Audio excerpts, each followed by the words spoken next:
pristna ta ženska. prava pristna ženska. Najbolj pomembno je, da se najprej zaustavi.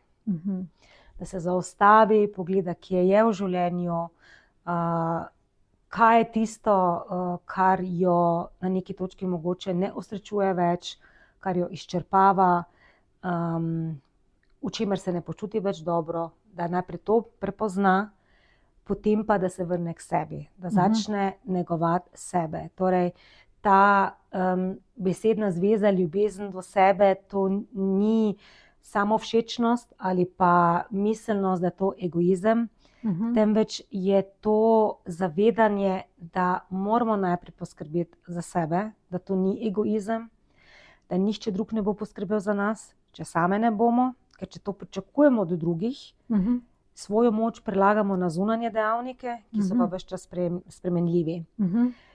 In to zavedanje, da moramo najprej sebe napolniti z temi drobnimi radostmi, z dobrimi praksami, z vsem, kar imamo v življenju radi, in šele iz te polnosti lahko mi polno dajemo sebe.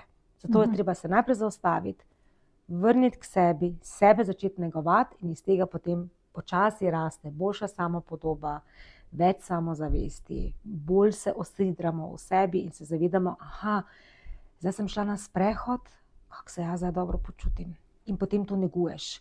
Ali pa prebereš 5 strani, pa si izpišeš kako stvar, to si moram pa zapomniti, to mi pa dobro dene in to neguješ vsak dan. In tako se, ker ključni so mali koraki.